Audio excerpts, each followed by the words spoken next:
Hello students, welcome back to my channel. आज जो हम हायर मैथमेटिक्स में टॉपिक कर रहे हैं वो हम डिफरेंशियल कैलकुलस कर रहे हैं, जिसका पार्ट 1 हम ऑलरेडी कर चुके हैं। लिंक डिस्क्रिप्शन बॉक्स में, आप वहां से जाके पहले पार्ट 1 देख लीजिए, जिसमें हमने सारा ही बेसिक पार्ट जो है डिफरेंशियल इक्वेशन से रिलेटेड डिस्कस किया था और जितना भी आपको उसके बारे में बेसिक नॉलेज होनी चाहिए वो हमने समराइज की थी। तो हमने वहाँ लास्ट में ये बात पे छोड़ा था कि फर्स्ट ऑर्डर और फर्स्ट डिग्री जो होती है उसकी इक्वेशन अगर कुछ स्पेशल काइंड्स की होगी तो उनको सॉल्व करने के मेथड्स भी अलग होंगे। तो मैंने आपके सामने यहाँ 4 तरह की तो इक्वेशंस लिख दी हैं। Equation in which variables can be separated, ऐसी इक्वेशन जिसमें x के वेरिएबल और y के वेरिएबल्स अलग अलग सेपरेट हो सकते हैं, वो एक टाइप की equation. Homogeneous equation, homogeneous equation मतलब इक्वेशन जिसमें सेम बिहेवियर चल रहा है x का और y का, उसे होमोजीनियस बोलते हैं। इसके बारे में हम आगे फ्यूचर में डिस्कस करेंगे। लीनियर इक्वेशन, इक्वेशन जो dy/dx plus py equals to q की फॉर्म में जो होती है उसको हम लीनियर इक्वेशन बोलते हैं। इसको भी हम इन फ्यूचर डिस्कस करने वाले हैं। इस टाइप की इक्वेशंस को हम कैसे सॉल्व कर सकते हैं, क्या सॉल्व करने के मेथड है।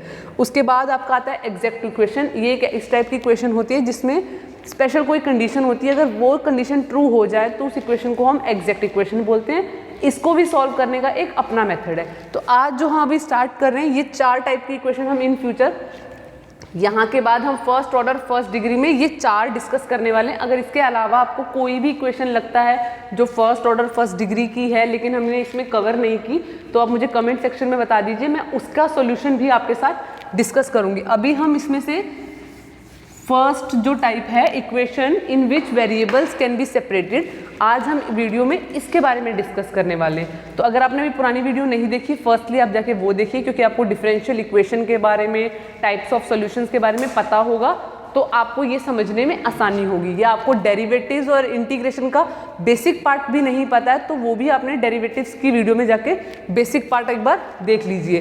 तो हम इस इक्वेशन में क्या करने वाले हैं, हम ये चीज़ करते हैं। इस इक्वेशन में हमें क्या करना है, collect x and dx on one side and y and dy on another side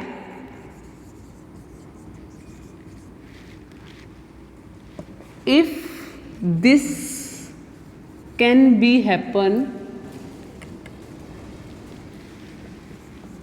then we said the above equation can be separable। अभी आपको ये लगेगा कि मैम हमें क्वेश्चन देख के कैसे समझ में आएगा कि ये वेरिएबल सेपरेशन से होगा, एग्जैक्ट से होगा, लीनियर से होगा। आप पहले इक्वेशन को देखना समझने शुरू कर दीजिए। इस इक्वेशन का सॉल्यूशन इस टाइप का है, उस इक्वेशन का सॉल्यूशन उस टाइप का, उस इक्वेशन का सॉल्यूशन ए का ऐसा है, बी का ऐसा है, सी का ऐसा है, डी का ऐसा है। उसके बाद हम मिक्स क्वेश्चंस करेंगे एक वीडियो में, यानी उसमें पहले आइडेंटिफाई कैसे करेंगे कि कौन सा टाइप ए है, कौन सा टाइप बी है। अभी टाइप ए को समझने के लिए ध्यान से देखिए, मैंने एक बहुत छोटी सी और एक सिंपल सी चीज़ लिखी है। हमको x को और dx को एक साइड पे और y और dy को एक साइड पे अलग करना है। अगर x और dx एक साइड पे अलग होते ही और y और dy एक साइड पे अलग हो गए on another side, if this can be happen then we said the above equation can be separable। अगर ऐसा possibly true हुआ कि x dx तो एक साइड पे हो गए, y dy एक साइड पे हो गए, इसका मतलब वो वेरिएबल सेपरेशन उसका पॉसिबल है और उसको सॉल्व करने के लिए वेरिएबल सेपरेशन का ही मेथड लगाएंगे। मतलब x dx तो ऑलरेडी एक साइड पे आ गया होगा, तो वो कुछ ऐसा होगा, या मैं x ना लिखकर इसको fx लिखती हूँ। x का कोई भी फंक्शन हो सकता है, fx और dx एक साइड पे आ गए होंगे और fy और dy एक साइड पे आ गए होंगे। अगर ऐसा कुछ पॉसिबिलिटी होती है, अगर ऐसा कुछ पॉसिबल है, उस केस में हम आगे कैसे बढ़ेंगे, इंटीग्रेट बोथ साइड। अब यहाँ पे हमें नहीं लिखना है विद रिस्पेक्ट टू व्हाट। अगर हम यहाँ लिख देंगे विद रिस्पेक्ट टू x तो ये तो x के रिस्पेक्ट में इंटीग्रेट हो रहा है, लेकिन ये y के रिस्पेक्ट में हो रहा है। हमें सिर्फ बोलना है कि हमें दोनों साइड को इंटीग्रेट करना है। तो यहाँ आ जाएगा fx dx, यहाँ आ जाएगा fy dy।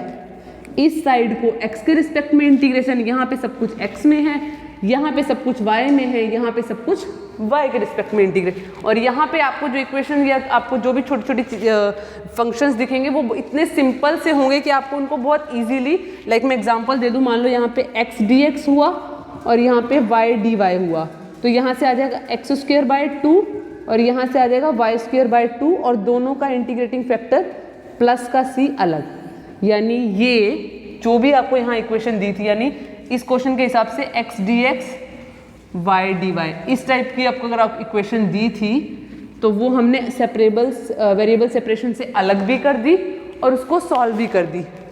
इस मेथड को अपने रियल लाइफ या किसी और टॉपिक के साथ अगर मैं ज्वाइन करके समझाऊं, आपको मान लो मिट्टी पड़ी है नीचे और उसमें कुछ आयरन पिल्स या आयरन की छोटी छोटी चीज़ें गिर गई है, आयरन की कोई भी चीज़ गिर गई है, आपको करना है कि मेरे को वो अलग करना है। आप हाथ लगाओगे तो लगने का आपको डर लगता है, तो आप क्या करोगे, एक छन्नी लेकर आओगे, वो मिट्टी को उस छन्नी में डालोगे और उसको छानोगे, तो उसमें से जो मिट्टी वाला पार्ट है वो तो छन के नीचे अलग निकल जाएगा, जो भी आयरन से रिलेटेड चीज़ है वो ऊपर रह जाएगी।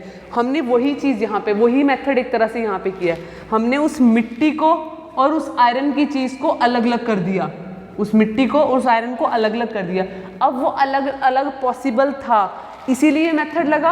अगर यही पार्ट मैं आपको बोलूँ कि जो फॉर्मूला या जो रूल आपने मिट्टी और आयरन की चीज़ को अलग करने में लगाया है, क्या आप वही मेथड दूध और पानी मिक्स करो एक गिलास में और उसको भी आप छन्नी से छानोगे तो दूध और पानी अलग अलग हो जाएगा? क्या नहीं होगा। तो उसको सेपरेट करने का कोई और मेथड है, मिट्टी में से आयरन की चीज़ें निकालने का मेथड कुछ और है। या आप मिट्टी और आयरन वाली में क्या करोगे, एक आपके पास अगर मैग्नेट होगा तो आप मैग्नेट को उस रेत के आसपास घुमाओगे, जो भी आयरन से रिलेटेड चीज़ है वो उस मैग्नेट की वजह से उसके पास आ जाएगी चुंबक के, और रेत आपका अलग रह जाएगा। तो जोन सी सिचुएशन होगी हम उसी टाइप का सॉल्यूशन यूज़ करेंगे। तो यहाँ डिफरेंशियल में भी यही है, जिस टाइप की आपको प्रॉब्लम आएगी आप उसी टाइप का सॉल्यूशन निकालोगे ना। अगर आपको भूख लगी है तो आप खाना खाओगे, लेकिन अगर आपको प्यास लगी तो आप पानी पियोगे। दो डिफरेंट टाइप की प्रॉब्लम्स है, दोनों का डिफरेंट टाइप का सॉल्यूशन है। अब ये कैसे पता लगाएं कि मैम भूख लगी है पानी लगेगी, पहले ये समझना या ये पता होना ज़रूरी है कि अच्छा भूख लगेगी तो मुझे खाना खाना है, अगर मुझे प्यास लगेगी तो मुझे पानी पीना है। पहले ये आपको इन्फॉर्मेशन आपके पास होनी चाहिए, आपको पता होना चाहिए। उसके बाद आपको फिर हम ये धीरे धीरे आभास या धीरे धीरे प्रैक्टिस करवा के ये बता देंगे कि ऐसा कुछ होगा बेटा तो भूख लगती है, ऐसा कुछ होगा तो प्यास लगती है। ठीक है, तो इस डिफरेंशियल इक्वेशन को भी उसी रियल लाइफ के साथ थोड़ा सा आप मिक्स करने की कोशिश करो कि मेथड्स हैं बहुत सारे, सेपरेशन वाले से भी हो सकता है, होमोजीनियस से भी हो सकता है, लीनियर से भी हो सकता है। वेरिएबल से कैसे हो सकता है उसका मेथड कर लिया, होमोजीनियस से कैसे हो सकता है उसका हम आगे जाके करेंगे। पहले आपको समझाने के लिए मैं इससे रिलेटेड एक क्वेश्चन करवा देती हूँ, सो दैट आपको थ्योरी के साथ साथ न्यूमेरिकली कैसे सॉल्व करना है वो भी आपको थोड़ा समझ में आ जाए। तो हम एक क्वेश्चन डिस्कस करते हैं। क्वेश्चन है आपका सॉल्व करना है आपको dy/dx equals to 4x + y + 1 का होल स्क्वायर। और जैसा मैंने आपको पिछली क्लास में बताया था इनिशियल वैल्यू प्रॉब्लम, मैं मान लेती हूँ y 0 पे इसकी वैल्यू 1 है। तो आपने अगर इनिशियल वैल्यू प्रॉब्लम का पुराना मेथड देखा होगा, y के ब्रैकेट में 0 यानी y के साथ जो वेरिएबल प्रेजेंट, यानी x की वैल्यू 0 पे y की वैल्यू 1 है, ये हमें ये इनिशियल वैल्यू प्रॉब्लम बताती है। अब हम कह रहे हैं कि अगर हम इसका होल स्क्वायर मैडम ओपन कर रहे हैं तो इसका स्क्वायर, इसका स्क्वायर, इसका स्क्वायर, और जैसे हम 2ab करेंगे x और y इकट्ठे हो गए, राइट, और y यहाँ पे x के साथ हो गया, x इसके साथ हो गया। तो वो टर्म्स में तो x और y अलग हो सकता है, लेकिन जहाँ पे ये इकट्ठा आ गया वहाँ से x और y को अलग करना थोड़ा सा मुश्किल है। मैंने इसका बेसिक क्वेश्चन नहीं लिया क्योंकि बेसिक मैंने ऑलरेडी आपको x dx equals to y dy वाला एक बार करके दिखा दिया था। मैं चाहती थी आपको थोड़ा सा अलग क्वेश्चन बताऊं, इसलिए मैं आपको ये बता रही हूँ। इस क्वेश्चन में आपको इसको एक और नया वेरिएबल लेट करना पड़ेगा, 4x + y + 1 equals to t। ये हमने एक वेरिएबल t मान लिया। Differentiate with respect to x, हमने इसको x के रिस्पेक्ट में डिफ्रेंशिएट किया। तो यहाँ से आ गया आपका 4, यहाँ से आपका आ गया dy/dx, ये हो गया आपका 0, और ये आपका आ गया dt/dx, यानी dy/dx की जो वैल्यू है वो dt/dx -4, ये आपकी वैल्यू आ गई। ये वैल्यू रख के इस इक्वेशन का इक्वेशन 1 बिकम, या फिर ऐसे लिख दो put 4x plus y plus 1 equals to t in equation 1। ये वैल्यू यहाँ पुट करते ही ये बन गया dy by d x equals to t का स्क्वायर, राइट। और इस dy बाई डी एक्स को क्यों हम छोड़ेंगे, क्योंकि ये तो t में है। तो इस dy बाई डी एक्स की वैल्यू भी x और t की टर्म्स में हमारे पास है, dt by d x minus 4 is equals to dt। अब हम इसका आगे जाके देखते हैं कि इसको सॉल्व करने के लिए कैसे मेथड यूज़ करेंगे, क्या ये वेरिएबल सेपरेशन से अलग हो रहा है। तो मैं ये इक्वेशन ऊपर लिख देती हूँ आपके लिए, dt by d x minus 4 is equals to t square. यानी आपने इसको t और इसको t पुट किया, यहाँ पे t की वैल्यू लिख दी और यहाँ पे dy बाई डी एक्स की value dt by d x minus 4 ये आपने यहाँ लिख दी। अब इसमें हम देख रहे हैं कि x की तो कोई वैल्यू ही नहीं रही, t की वैल्यू है, तो यानी इसमें वेरिएबल सेपरेशन शायद और इजीली हो जाएगा, टी स्क्वेयर प्लस 4। तो ये दोनों वैल्यू जो है वो t की या कांस्टेंट की है, इसको हम यहाँ ले आएंगे। क्या बोला था, वेरिएबल को सेपरेट करना है, तो dt के अपॉन में आ गया टी स्क्वेयर प्लस 4 और ये dx चला गया यहाँ पे। क्या ये वेरिएबल सेपरेशन जैसे हमने पढ़ा था थ्योरी में वो हो गया, t की वैल्यू और dt की वैल्यू एक साइड पे और dx की वैल्यू एक साइड पे, वेरिएबल t अलग हो गया है, वेरिएबल x अलग हो गया है। तो इसके बाद हमें करना था इंटीग्रेट विद रिस्पेक्ट टू, या integrate both side, sorry integrate both side, हमें इन दोनों साइड को इंटीग्रेट करना है। यानी dt by 4 plus t square, इन दोनों को अगर मैं चेंज करके भी लिखूंगी कोई फर्क नहीं है, इक्वल्स टू dx। इस इक्वेशन को ध्यान से देखिए, अगर मैं यहाँ पे 2 का स्क्वायर लिखूं तो ये इक्वेशन आपको tan इनवर्स का डेरिवेटिव, tan इनवर्स का डेरिवेटिव जैसा दिखेगा। तो ये आ जाएगा 1/2 tan inverse t by 2 integration. बहुत ही सिंपल फॉर्मूले लगेंगे आपके इंटीग्रेशन में, यहाँ पे कुछ नहीं है यानी 1 है, तो यहाँ आ जाएगा x और प्लस में कांस्टेंट c, यानी आपका ये सॉल्यूशन ऑलरेडी आ गया है। इसका है half tan inverse t by 2 equals to x plus c.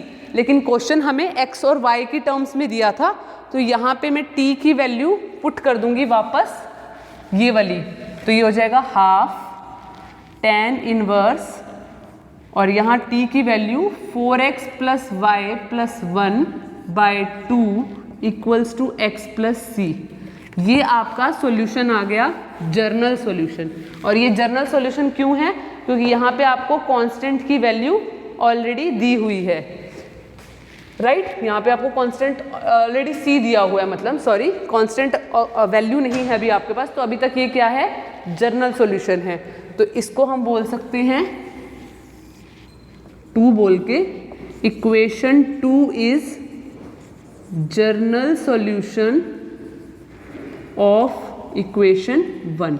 लेकिन क्या ये क्वेश्चन यहीं खत्म हो गया, ये क्वेश्चन यहीं खत्म हो जाता अगर हमें इस सामान के साथ ये छोटा सा गिफ्ट हैम्पर ना मिला होता। ये हमने पिछली क्लास में ऑलरेडी डिस्कस किया था कि एक छोटा सा गिफ्ट हैम्पर या एक छोटी सी कंडीशन हमें एक्स्ट्रा दी है साथ में, x की वैल्यू 0 कर दो तो y की वैल्यू 1 आ जाएगी।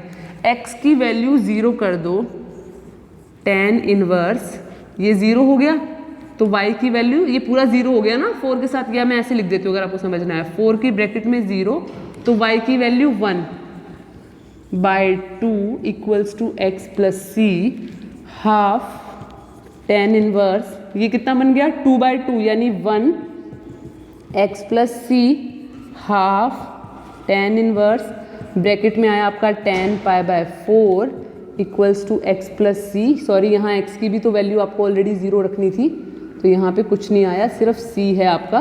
तो ये tan और tan इनवर्स कैंसिल हुआ, half π/4 equals to c which imply c equals to π/8।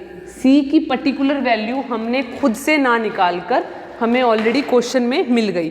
तो ये मेथड पूरा मैं नीचे का आपका रब करके c की वैल्यू यहाँ पे π/4 पुट कर रही हूँ, c की वैल्यू π/4 यानी half tan inverse 4x plus y plus 1/2 is equals to x plus π/8।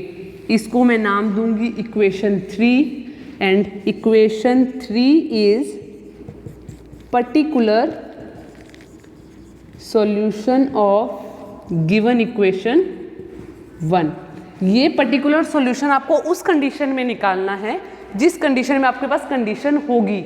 आपको अपनी तरफ से उसको रैंडमली वैल्यूज देकर नहीं निकालना, तब आप जनरल सॉल्यूशन पे क्वेश्चन छोड़ सकते हो। अदरवाइज आपको पर्टिकुलर सॉल्यूशन निकालना है जब आपको कंडीशन दी होगी, राइट। सो होप आपको ये क्वेश्चन समझ में आया होगा। थोड़ा सा आप प्रैक्टिस करिए। मैं एक क्वेश्चन आपको जाते जाते दे के जा रही हूँ। जैसे मैंने आपको बताया कि मैंने आपको सिंपल क्वेश्चन नहीं करवाया है, थोड़ा हार्ड वाला करवा दिया, तो मैं सिंपल क्वेश्चन आपको ऑलरेडी दे के जा रही हूँ। एक आपको इसकी वैल्यू निकालनी है, सॉल्व करना है आपको dy/dx e की पावर 3x माइनस 2y और प्लस में e की power minus 2y into x या x², जो भी आप यहाँ पे वैल्यू रखना चाहेंगे ये, राइट। अब आपको पहले ये समझना है क्या ये वेरिएबल सेपरेशन से अलग हो पा रहा है या नहीं हो पा रहा। थोड़ा सा हिंट दे के जाऊंगी। ये ex और ये ey इकट्ठे हैं। यहाँ ऑलरेडी आपके पास वेरिएबल थोड़े से सेपरेटेड फॉर्म में है, ये y अलग है और ये x अलग है। ये e की एक कोई स्पेशल पावर, एक स्पेशल कंडीशन होती है, उससे ये जो है आपका दो पार्ट्स में डिवाइड हो जाएगा। वहाँ से आपका y और x की टर्म शायद अलग होना शुरू होंगी, वो आप अलग करेंगे। उसमें से y वाला वेरिएबल अलग सेपरेट करेंगे, x अलग सेपरेट करेंगे, और उसके बाद इसमें कंडीशन नहीं दी, इसका जो सॉल्यूशन आएगा वो जर्नल सॉल्यूशन आएगा। कमेंट बॉक्स में मुझे आंसर बताइएगा तो मुझे समझ में आएगा कि आपको ये टॉपिक कितना समझ में आया। अगर ये टॉपिक आपको समझ में आ गया होगा तो यस भी लिख दीजिएगा, सो दैट हम अगली वीडियो में इससे नेक्स्ट वाला सॉल्यूशन सॉल्व करने का कोशिश करेंगे। सो होप आपको ये समझ में आया और आप सेफ होंगे घर पे। So thank you so much for this video.